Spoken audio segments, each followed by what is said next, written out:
In 1952, Cardiff was shaken by the murder of Lily Volpert.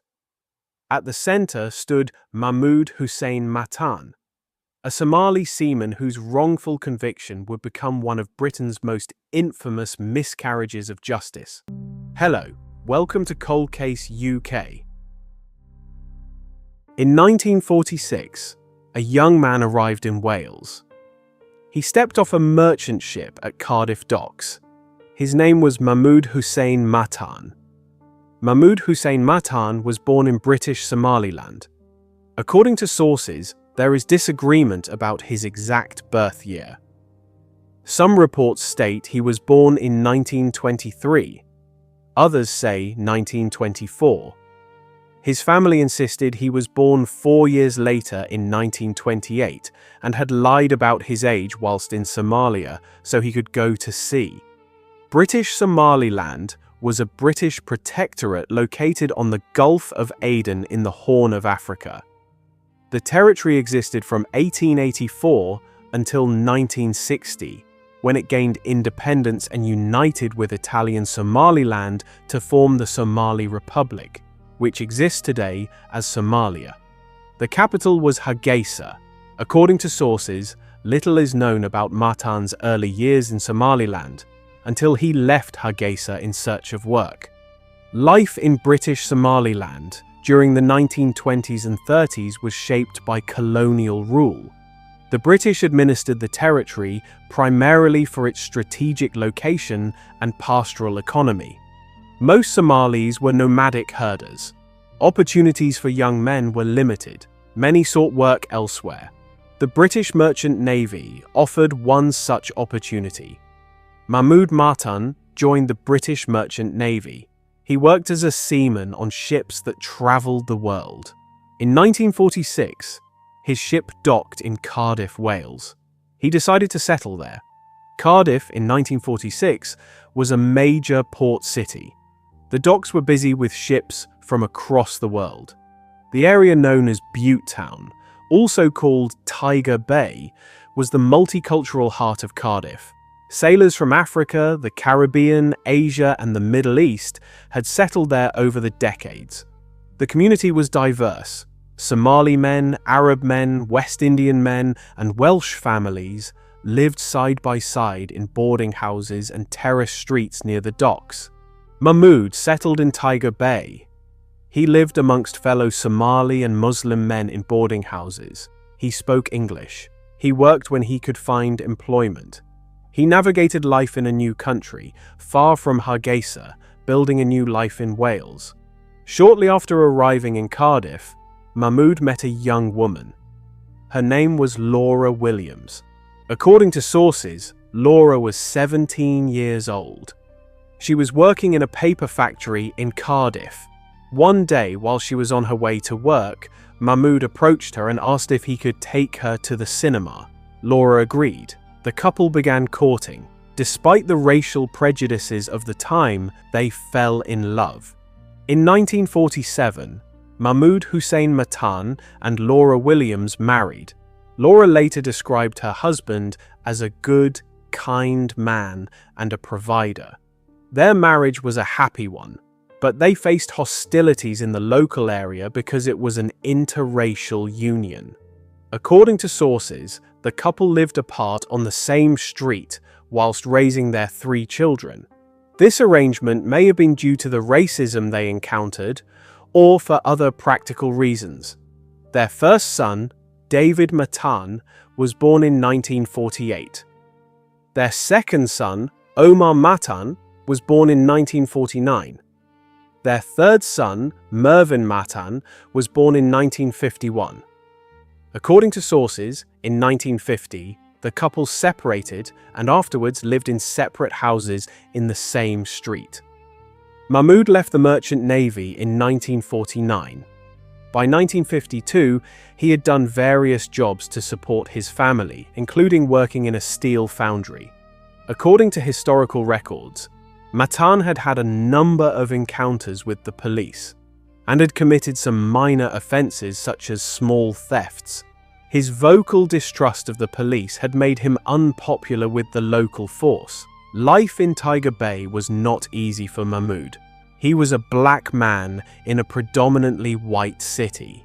He was a Muslim in a Christian country. He was married to a white Welsh woman at a time when interracial relationships faced hostility. He worked hard to provide for his 3 sons. He navigated racism, poverty, and suspicion from the police. But he was building a life in Cardiff. He was raising his family. He was making Wales his home. Thursday, 6th March, 1952. Around 8 o'clock in the evening, a woman named Lily Volpert was murdered in her shop in Butetown. Lily Volpert was 42 years old. According to sources, she was a Ukrainian Jewish woman who owned a General Outfitters shop in the area. She lived above the shop with her family, including her sister and mother. According to historical records, Lily was also an unofficial moneylender in the community. That evening, Lily was about to have supper with her family in the back room when the doorbell rang. Her sister and mother saw a man outside the shop door. Lily went to deal with him. A few minutes later, her niece saw her talking to an apparently different man at the door. Soon afterwards, another customer arrived at the shop. They discovered Lily's body inside. Her throat had been cut with a razor or sharp knife. According to sources, at least £100 had been stolen from the premises. Cardiff City Police launched a murder investigation immediately.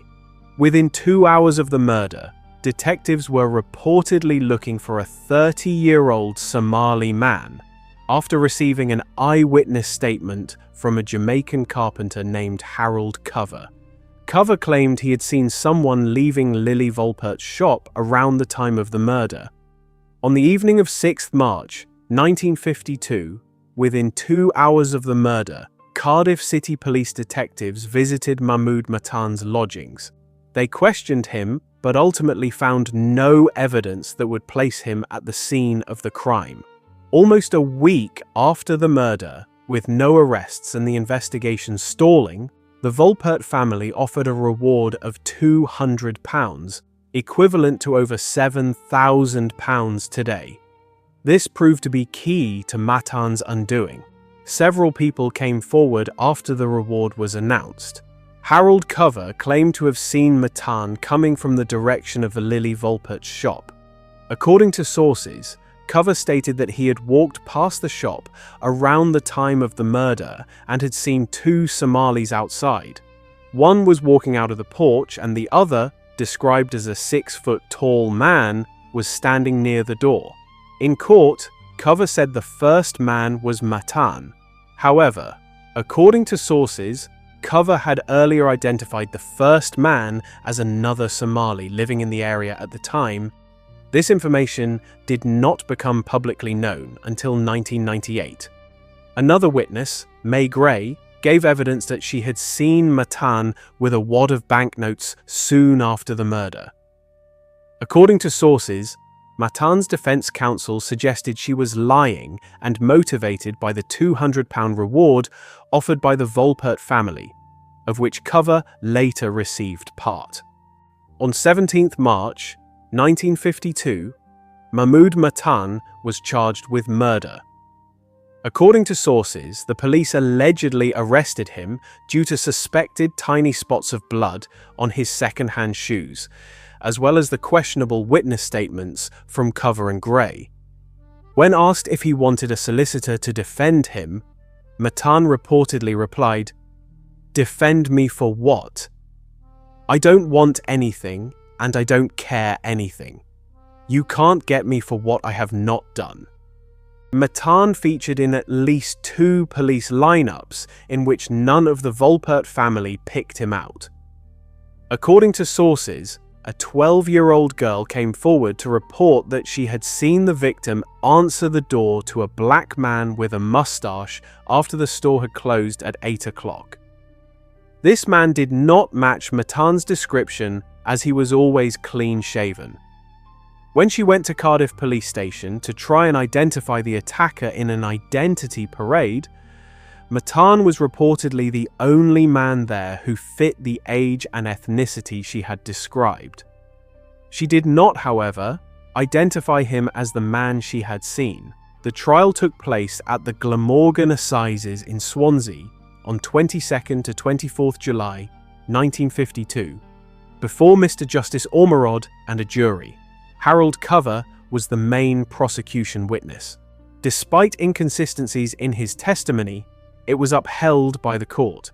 Crucially, the jury and Matan's defense team were not told that Cover's testimony had changed. 4 witnesses who had been around the shop on the evening of the murder had failed to pick out Matan from an identification parade. This evidence was withheld by Cardiff City Police. In his summing up, Matan's own defense barrister, Mr. Rhys Roberts, attempted to explain his client's behavior, but in doing so dehumanized him by describing him as a half-child of nature, a semi-civilized savage. After just 3 days, the jury returned a verdict of guilty. Matan had insisted on his innocence throughout the case. He now put all his hopes into trying to get a last-minute reprieve from the Home Secretary, David Maxwell Fyfe. He wrote a heartfelt letter pleading for mercy. Matan was refused leave to appeal and to call further evidence in August 1952. The Home Secretary decided he would not be reprieved. On 3rd September 1952, 6 months after the murder of Lily Volpert, Mahmoud Hussein Matan was hanged at Cardiff Prison. He was the last person to be hanged at the prison. The executioner was Albert Pierre Point. According to sources, Matan was 28 years old. His family insisted he was only 24. Mahmoud Hussein Matan was dead. He left behind his wife Laura and 3 young sons. David was 4 years old, Omar was 3, Mervyn was 1. For the next 46 years, the Matan family fought to clear his name, living in the shadow of an injustice that threatened to tear them apart. In 1954, a significant development occurred. Tahir Gas, the man Harold Cover had originally identified as being outside Lily Volpert's shop, was convicted of murdering wages clerk Granville Jenkins in a country lane near Newport, Monmouthshire. Jenkins had been stabbed to death in a frenzied attack. At Gass's trial, medical evidence was presented that he was suffering from schizophrenia and was delusional. He was found to be insane and sent to Broadmoor. However, less than a year later, he was discharged and repatriated to the Protectorate of British Somaliland. In 1969, another crucial piece of evidence emerged. Harold Cover, the main prosecution witness in Matan's trial, was convicted of the attempted murder of his own daughter, Elena Smith, in Cardiff, by cutting her throat with an open razor. He was sentenced to life imprisonment. The method bore the hallmark of Lily Volpert's murder in 1952. This created media interest. A respected local Somali named Mohammed Kalineh took up the cause to clear Matan's name. Journalist David Wickham and MP Ted Rowlands urged Home Secretary James Callaghan to reopen the investigation. Despite their best efforts, Callaghan refused to do so. The 1980s were spent making futile efforts to get the case to the appeal courts. Then, in 1994, a last-ditch attempt brought it to the attention of young journalist Philippa Cherison of the South Wales Echo. In 1996, the family won permission to have Matan's body exhumed from where it had been buried in a felon's grave at Cardiff Prison. His remains were moved to Western Cemetery in Cardiff to be buried in consecrated ground. His tombstone reads, in English and Arabic, "Killed by injustice."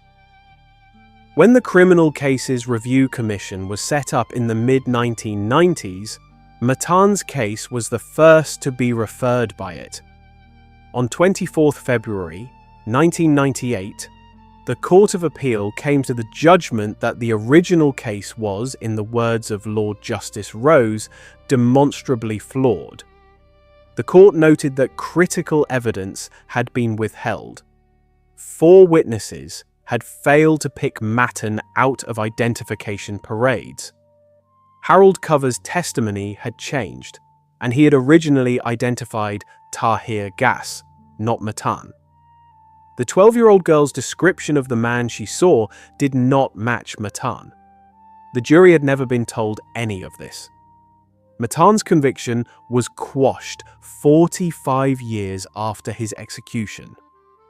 The family were awarded £725,000 in compensation to be shared equally among Matan's widow Laura and 3 children. The compensation was later increased to £1.4 million. It was the first award to a family for a person wrongfully hanged. On 3 September 2022, the 70th anniversary of Matan's execution, South Wales Police issued a formal apology to Matan's family, admitting that the prosecution was flawed. But the tragedy did not end with the exoneration. The Matan family suffered further heartbreak. In March 2003, middle son Omar was found washed up on a remote beach in the far north of Scotland. According to sources, the family claimed he never recovered from the unjust death of his father. In 2006, youngest son Mervyn was jailed for 6 months for his part in a failed bank robbery. In 2013, 10 years after receiving the compensation payout, Laura Matan died peacefully, aged 78, at the Royal Gwent Hospital in Newport. In 1946, a young man stepped off a merchant ship at Cardiff docks. His name was Mahmoud Hussein Matan. He was from British Somaliland. He had joined the merchant navy searching for opportunity. He settled in Tiger Bay. He met Laura Williams. They married despite the racism they faced. They had 3 sons, David, Omar, Mervyn. Mahmoud worked in a steel foundry. He provided for his family. He navigated life as a black Muslim man in post-war Cardiff. He faced prejudice. He had run-ins with police over minor offences. But he was building a life. On 6th March 1952, Lily Volpert was murdered in her shop in Butetown. 9 days later, Mahmoud Matan was charged with her murder. 6 months later, he was hanged at Cardiff Prison. He was an innocent man. The evidence against him was flawed. Witnesses had failed to identify him. The main prosecution witness had originally identified someone else. Critical evidence was withheld from the jury. His own defense barrister called him a semi-civilized savage in court. Mahmoud Hussein Matan was the last person to be hanged in Cardiff. He was the last innocent person to be hanged in Wales. His execution was a miscarriage of justice that robbed him of his life and devastated his family for generations. Hanging for murder was finally suspended in the United Kingdom in 1965 and abolished in 1969. Northern Ireland abolished it in 1973. Mahmoud Hussein Matan's grave in Western Cemetery, Cardiff, bears the words "killed by injustice." It stands as a permanent reminder of what happens when prejudice, flawed evidence, and a rush to judgment replace proper justice. His case was the first to be reviewed by the newly created Criminal Cases Review Commission. It resulted in the first compensation ever awarded to the family of a wrongfully hanged person. Mahmoud Matan should have lived. He should have raised his children. He should have grown old with Laura. Instead, he was executed for a crime he did not commit. His name has been cleared. His innocence has been proven. But nothing can bring back the years of life that were stolen from him.